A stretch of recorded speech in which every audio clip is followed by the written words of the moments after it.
haati waggaa 13 qulqulluu biyya Arabaa Beeruutiin hojjette. Waggaa 13 qulqulluu Beeruutiin hojjette.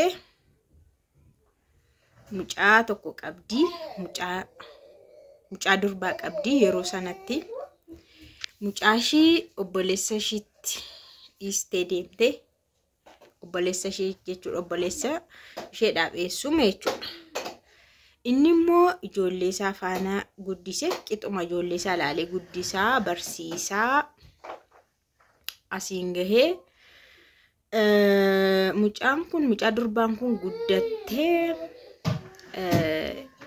intini eebbifamuudhaaf waggaan tokko yeroo isheedhaa hafu haati kuni kana booda galuu qabdaa jetteenitu mucaan ishii kuni waggaa 13 booda mana tokko manuma of danda'a, mana tokko immoo lafarraa kaasanii ijaaranii xumuranii jechuudha. Haati kun mana 2 ijaaranii mucaa isaanii kana waanuma barumsatti hin barattu waan tokko malee obboleessis hin danda'ani. Obboleessis waan hundumaa waan tokko waan mana keessaa hin gargaara. Haati kun immoo maallaqa isaaniillee hin erganii biyaans obboleetti isaanii barsiisaniiru. Obboleetti isaanii barsiisanii agashuun hojii qabattama baankii keessa hojjetti manaajara taate. Namoota tokko jechuun nama emergency fa'aa yoo ta'e rakkoon addaa yoo quunname malee maallaqa hin erganii. Haala kanaan amma kanarra gahanii jechuudha. Harmeen kuni mana 2 ijaarratanii booda mucaan isaanii isheen durbaa kun guddatte eebba jala yeroo geessu galuu qabda malee kana caalammaa achiin turtu. Nagaan siniif haa ta'u kabajamtoota hordoftoota akkam jirtu? Naguma keessanii isin akkami nagaadha baga jiraattanii bagaarra geessanii jiraadha nagaan siniif haa ta'u. Egaa laayikii gochuun dagatinaan waan tokko barbaade isin fida. Waan irraa barattan fakkeenya gaariis fakkeenya nama gaddisiisu tokko isin fida. Kun baay'ee fakkeenya gaariidha.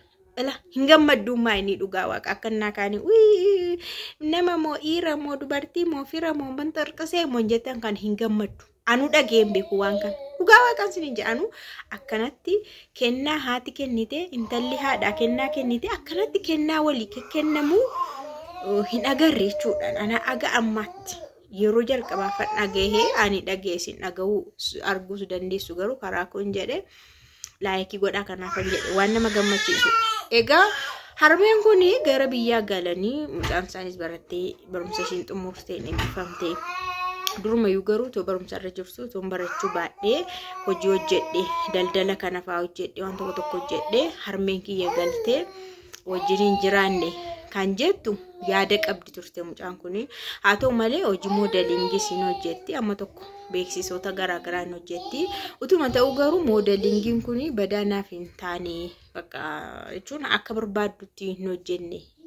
Hamma barbaaddus hin arganne ta'a garuu naan taane jechuudhaan gara daldalaatti seente maallaqa hamma tokko harmee ishii kanarraa fudhatteetu Dubaay deddeebitee hojjechuu jalqabde.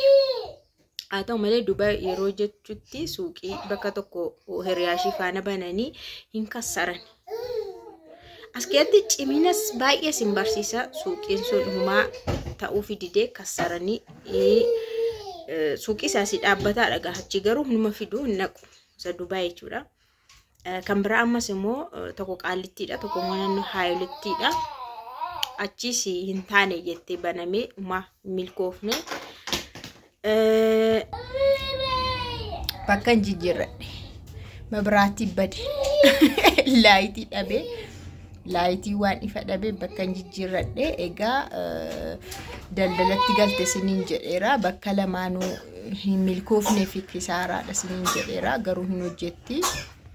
Booda gara kaaffee kana banachuutti deebite jechuudha. Kaaffee hojii kaaffee beektu kaaffee banachuutti deebite. Moodeliingii keessaa immoo beeksisa kan uffatoota shifoonii jedhamu sana beektu isa hin hojjetti. Haa ta'u gama harmeeshis galaniiru intini kana kaaffee kana jalqabdee hojjechuusaa banachuudhaaf hojii kaaffee kana itti dhamaate maal jettee naannoo qallitti ittidha sanuu meeqaffaadha jette. I think make a fast at this asena.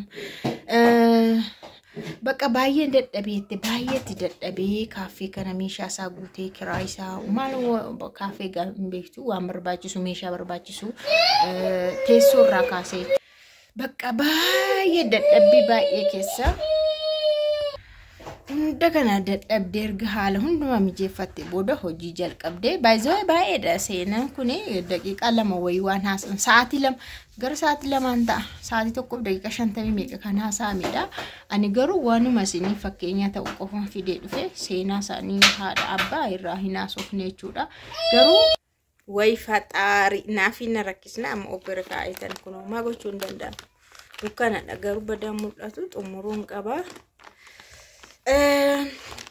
akkana nusoo jira mochuudha kaaffee suni baay'eetti dadhabee boo'eera faayitte boo'eera jette isa booda garuu baay'ee mucaan kun yeroo hamma kana hojjettu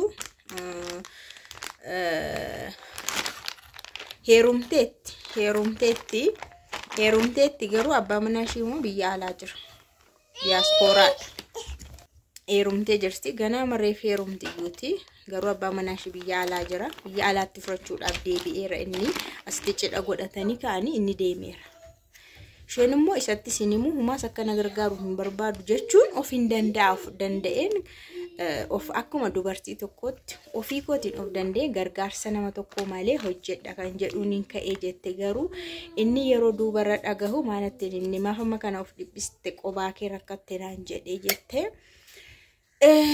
egaa gaafa cidhashii sana harmeeshii kennaa isaan kennanii fi mana tokko isheedhaa kennan manoota lamaan sana keessaa gaafa cidhashii kennaadha jedhanii mana tokko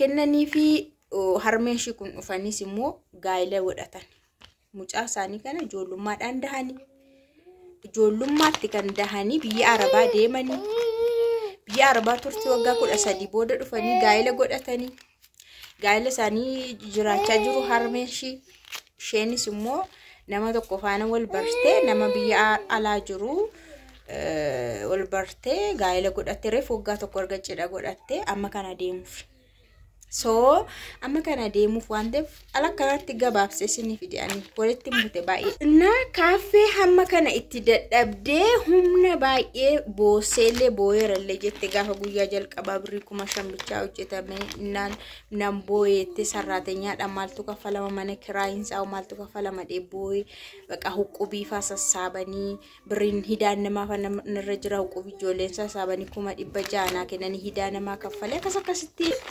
sadarkaa guddaarra gahee kaaffichi amma isumatu nu jiraachisa galii keenyadha hidaa baasee maal baaseetti amma garuu deemsarra waan hin jiruuf harmee kootiif kennaa baqa isheedha kenneen isheenis amma mana keessa jirti waan ta'eef galii ishee ittiin haa jiraattu hojjettee anna akkasitti anu ajaa'iban jedhe haati yeroo intala isheetiif mana kennitu cidhatti intalli immoo baqa carraa wayii argatte biyya keessaa deemuudhaaf yeroo jettu qabeenya ishee hunda haadha yeroo kennitu siniin dinquure kun bara kana keessa bara itti namni wal saving goone bara itti ijoollee isaa saving goone haati ijoolleedha yaaduu dhiistee abbaanis ijoolleenis baqa wal jala daddarbee naa hojjedhu jedhanii naa ijaaradhanii ijoolleen keenya dhabanii qabeenya itti kennatanii dhabanii baay'ee keessa kun argamu jechuu ani baay'ee nan gammade dhugaatu akka hundumtuu walii yaade wal gargaare maatiin haati warri ijoollee bakka ijoollee isaaniitiifis yaadanii maatiin akkana ta'eeti silaa eessa kan geenyu ture hin jedha waaqni sinaa gargaaru maalumaaf waaqni sinaa gargaaru yaa'u baay'ee tokko nama gammachiisa.